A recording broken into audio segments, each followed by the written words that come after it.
All right. Well, good morning or good afternoon, wherever you happen to be joining us from. For me, it's afternoon. Sarah Dandashy along here with Steve Turk, and we've got a great show today.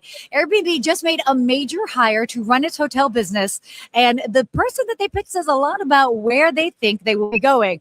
Also, we're going to be getting into the loyalty gap and why it's quietly squeezing boutique brands. And STARLINK's IPO filing just revealed how deeply embedded it already is in the travel infrastructure. So, Steve, you ready for today's show? Let's do it. Yeah, bring up that energy.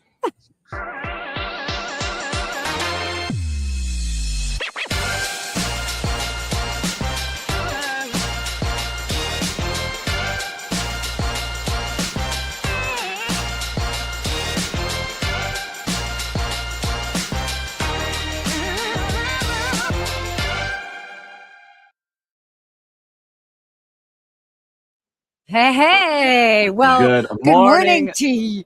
Sarah. Good morning to you, Steve.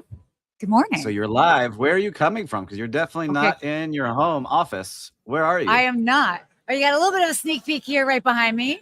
We got the river. I see some water features.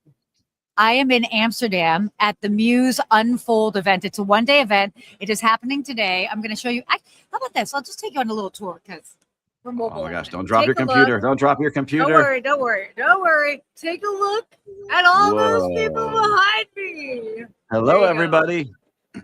Hello. There's a lot of hoteliers, a lot of tech people. It's great. By the way, the space is fantastic here in Amsterdam. They did a fantastic job. We are at the Musicalbouw, something like that, the big musical.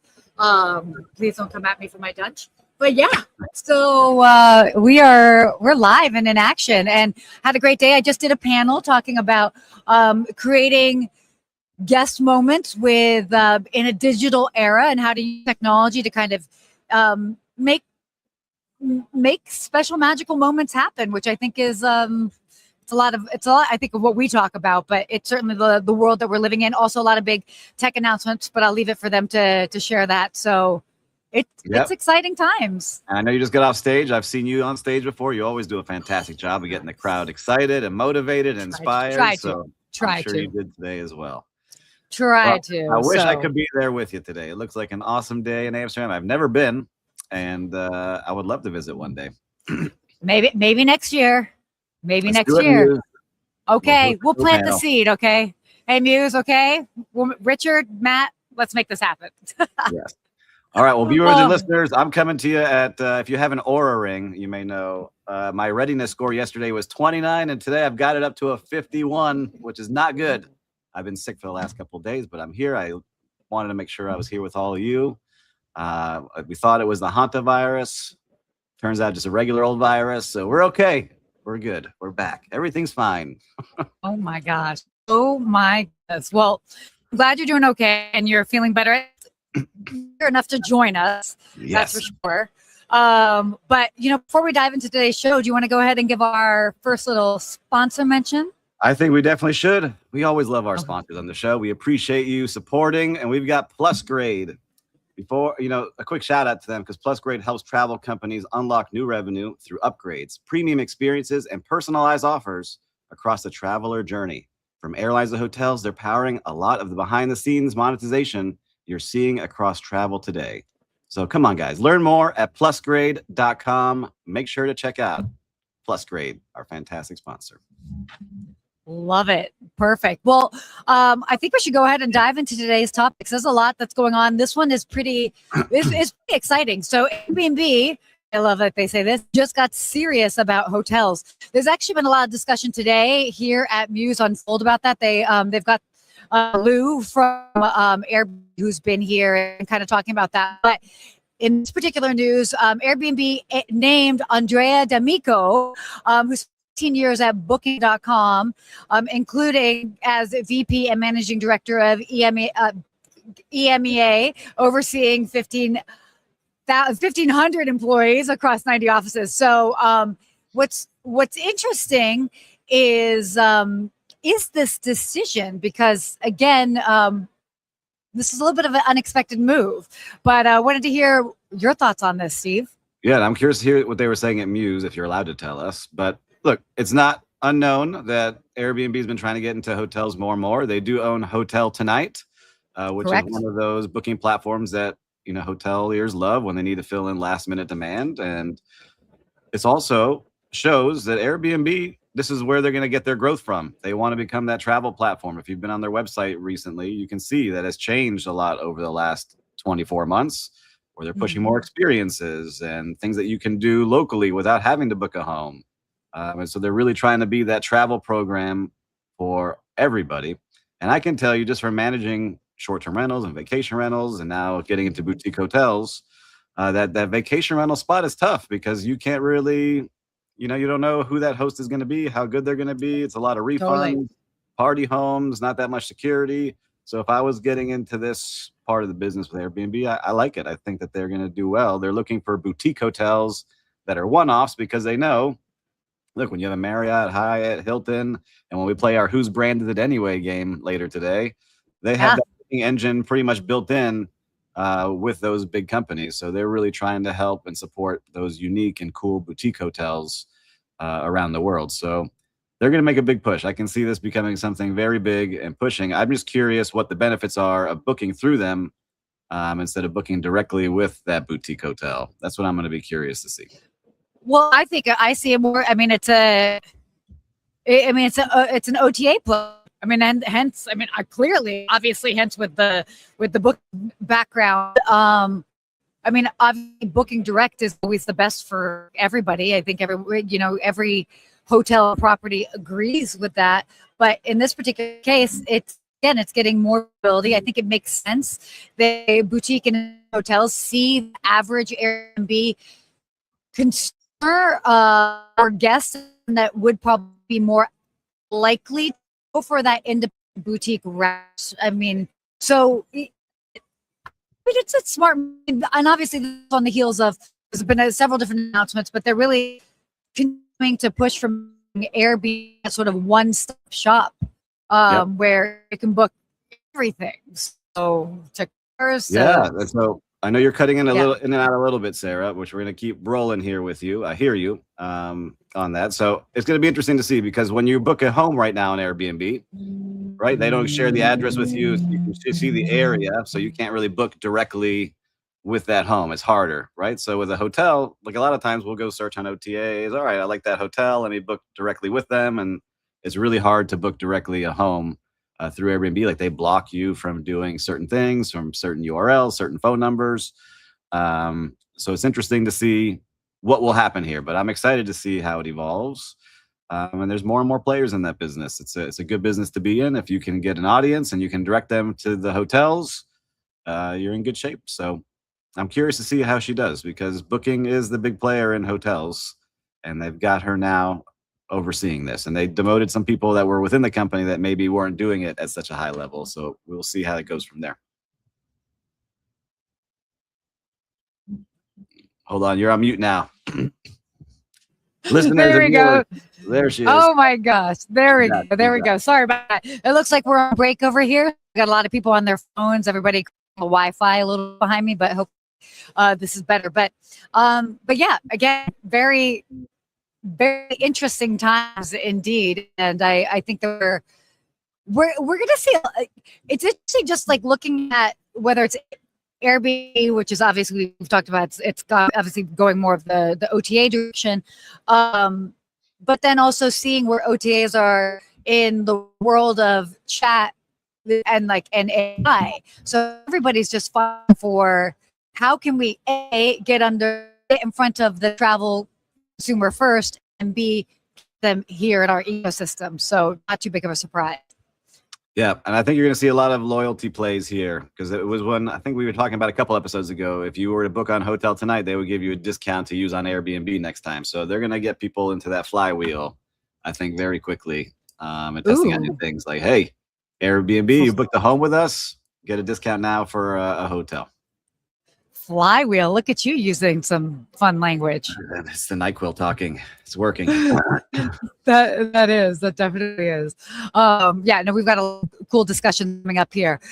But before we get into that, I know that we've got a little sponsor mention, but do you think you'll be able to do it just since I'm going to be Absolutely. Since you're breaking up a little bit here and there, I'm going to Yeah. make sure our sponsors are happy with us. We've got Bilt, our sponsor of this episode. We want to give them a shout out. Bilt, they're helping restaurants and hotel F&B teams better understand their guests and create more personalized experiences that drive repeat visits. If you care about loyalty and guest experience, it's worth checking out. So head to joinbilt.com/GMH. And that's joinbilt, which is BILT.com/GMH. Awesome. Very cool. Okay, well, why don't we get into our next topic here, if you are ready, sir? Ready? Let's do it. Yeah. So the loyalty gap, squeezing boutique brands. This is pretty interesting article here. So Roommate Hotel CEO Victor Fernandez says that competing with the loyalty programs of major hotel groups is one of the biggest challenges for mid-sized boutique brands. Not too much of a surprise. I mean, I think that's definitely been something that they've struggled with for quite some time. So the 5 largest hotel companies run now about 40 lifestyle brands, obviously over 2,000 properties and 350,000 rooms. So, I mean, when you're talking just on sheer volume alone, it's hard to compete with that. Yeah. But he's also pushing back against this lifestyle label, basically arguing that basically replicating one concept across 50 hotels doesn't really make you lifestyle or that sort of unique. So, and roommate actually calls itself more boutique than lifestyle. So, yeah, interesting. You know, it's interesting to see how they're pushing. He's pushing back Roommate. I know their brand, and they have a unique model too. First, I want to mention that is they actually lease out their hotels, which is good and bad. It's high risk, but if you do well in that area, you can make more money. And so we saw a couple of hotel brands try that in the US and they started to grow too quick and went out of business. So I'm hoping, you know, they've learned those lessons first. But the other is how you differentiate yourself and how you drive people to your property is to be unique in that property, but also be excellent at the new marketing, whether it's on Instagram and TikTok and social media, meeting people where the attention is. That really is a differentiator. And I can see it with hotel brands that are doing it. I'm learning a lot from one of my business partners because we're building a boutique hotel. And so if you haven't yet, you should go check out Ben Wolf and follow his newsletter because he shares in his marketing because they've become superstars at this where they're creating viral videos for each property. And those are generating 2 to 3 million views that then generate several $100,000 in direct bookings. And it's a new way of doing business. So for me, that's the way companies are going to have to start competing against the big boys because like they say in this article, the Marriotts and Hiltons and Hyatts have already invested, if not millions, hundreds of millions into their apps already, into their ecosystem, into keeping people there, into credit card rewards. They've built these giant monsters that's going to be hard to compete against. But you can if you create something that people really connect with, want to be a part of. And, you know, I think that's what we're trying to do with our property. And I think a lot of properties are doing that. So I'm cheering on Roommate. But they may end up like Citizen M where, hey, we're going to get purchased. And that's what will happen. So I'm curious what you see because you've been staying in a lot of different boutique hotels recently. Okay, I'm going to push back on this a little bit because yes, especially social media as intimately as I do, and yes, that strategy works in really cool, really unique places. But the reality is, many hotels are lovely, but it's the wow factor of like a cool, unique boutique hotel that might be like perfectly located, really kind of integrates like the local scene and atmosphere is going to be a very different social media proposition or the chance of going viral versus maybe a property that's like, oh, wow, built into a crane and it's so unique, a once in a lifetime experience. So it is kind of hard to lump I'm going to push together. back on you now. I'm pushing back on you because if they had a Sarah Dandashy at the Ask a Concierge desk, and she was doing a weekly series, like you did something recently, not too long ago, with the dancing guy in New York, the dancing bellhop or something, right? I'm sure people book there just to go see the dancing bellhop. So it'll be interesting to see how that continues. So I think you can find something interesting. Like there's people going to restaurants because they're putting on cool little videos and fun little things that, hey, I want to go see it. And these cool little reality shows that are a minute long. I think there's just an interesting trend coming along. So I hear you. I hear you if it's not cool and it's just a standalone place, but there's some things we could always do, I feel like. For sure, this, and then kind of just bring it back to its part of this and like the loyalty programs, because that's obviously kind of like this. I mean, it is hard. It's always, I think that's just always a forever challenge until we're all playing in the same sandbox and the same level of loyalty and rewards points and redemption and all of that. Which the reality is that we won't be, or you could even maybe look to agnostic points like Amex, etc. But in general, as far as like the brand loyalty game, it's going to be tough for these brands. It's going to be hard, but you could do it. Cheering you on, little guys. We could do it. Let's keep going. All right. Speaking of our next topic here, how's my Wi-Fi holding up? Your Wi-Fi, I think, needs some STARLINK. That's what I think you need over there. Yeah. You want to go ahead and just on this next topic? Yes, we're going to be talking about STARLINK is becoming unavoidable in the travel infrastructure, and SpaceX IPO shows STARLINK generated $11.4 billion in revenue in 2025 and has signed the biggest airlines, cruise lines, including United, Southwest, British Airways, Lufthansa, Carnival, and Royal Caribbean. And I'll give another one. They're working with a local company here in Miami, the Brightline train. So I've actually used it. It's very good. And I see a lot of people who are in the world of, I don't know, Will Slickers, if you have a STARLINK, but I know you go out into the mountains and camping, and there's just so many different uses for it. It's just amazing to see what this company has created. And I know Elon Musk is a divisive individual and leader in the world, and company leader, but he's created something that's become the industry standard. So you travel a lot on planes. I haven't used it yet, I don't think, on any of the airlines. Have you? I have not used it. It has not been on. Actually, I don't. Been on any of the flights that I have been on, or even I don't even know that it's been on any of the cruises I've been on. I definitely need to give it a go. That's for sure. I mean, obviously staying connected is the world that we're living in today, and we can see it. You can see it now, me living it live. But it's a game changer. But what was interesting, did you this kind of made me laugh because you guys all know I'm a big Delta fan. A little bit of pushback. So obviously Delta CEO Ed Bastian ended up going with Amazon's version, their Prime internet that they're going to be putting on all of their moving forward. And oh my goodness, Elon was so salty. Like, I can't believe. It's Amazon Leo. Sorry, satellite.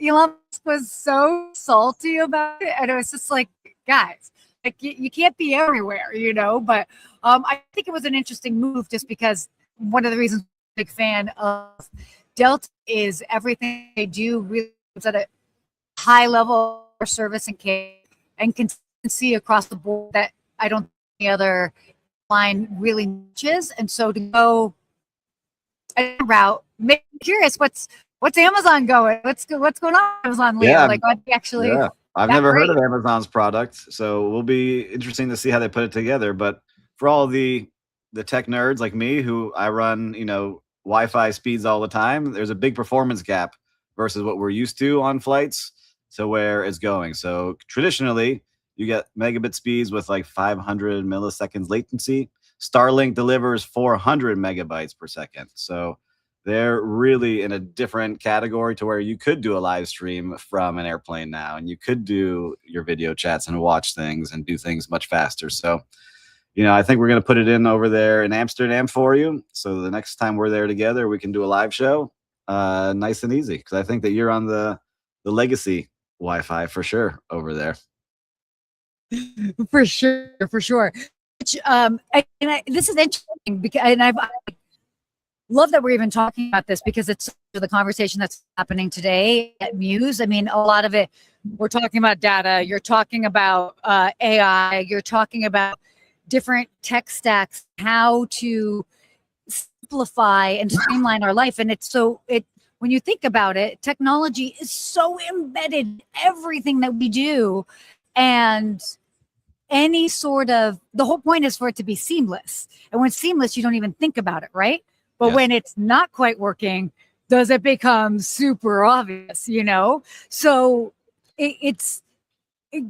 I'm just really, it's going to be interesting to see just how not only hotels, but other hospitality brands, airlines, cruises, and really continue to evolve with it, whether it's guest facing as something like just access to really good Wi-Fi, or building out a whole extra tech stack. So and using that.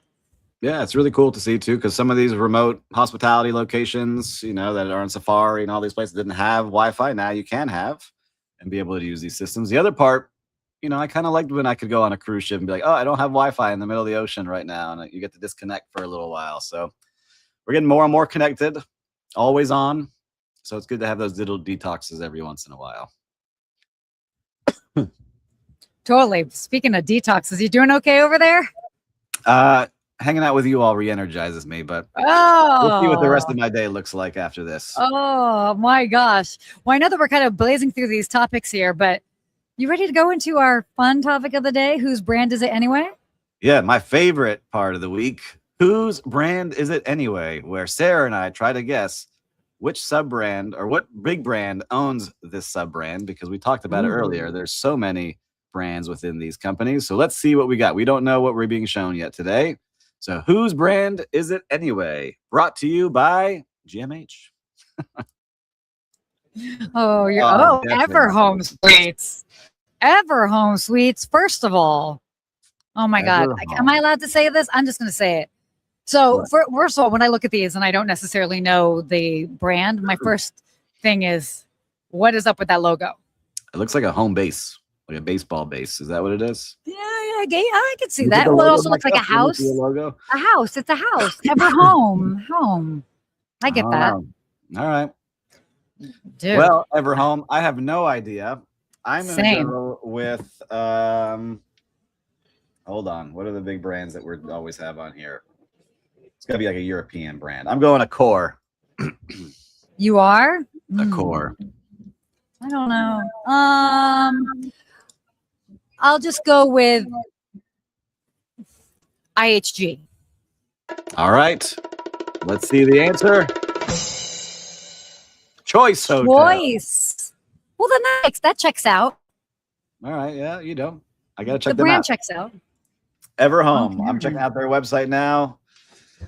Looks cool. They got some nice suites, in that budget range. We can get one right now in Ocala, Florida for $76 tonight, and they get a nice little suite. So nice gym, nice little lobby area. Very cool, Everhome. All right. Well, look, I'm not feeling great. Your Wi-Fi is going in and out. I think we owe ourselves this one show where maybe we wrap a little early today. But for listeners and viewers, make sure to subscribe, to share this episode with everybody. And Sarah, thank you for coming live from Amsterdam, doing your best to work out through the kinks of a live show. You made it happen. We tried. Listen, but yeah. That's part of a live show. That's why we are the #1 show in hospitality, GMH, because we take risks and always make sure that we bring you some cool things every single week. Oh my God. So I have to just say, yes, chiming in. Way to go. I like the mom joke. Very good. Way to go. Oh man, that's great. And then a final little shout out to our friends over at Muse. This event is fantastic. If you are a partner with them, that is how you can get invited to this show. I highly recommend it next year. So if you happen to be a property and you have this, definitely come. The conversations are great. What I really like about them, and I'll wrap after this, is it's real conversations. It's not just like fluff. It's pushing back a little bit. It's not just talking points. It is really getting to the nitty and gritty. And I really appreciate that when we see that in conferences. So congratulations to them for putting on a great show. And I'm been honored to be here. So thanks, guys. All right. Well, until next week, everyone, stay hospitable.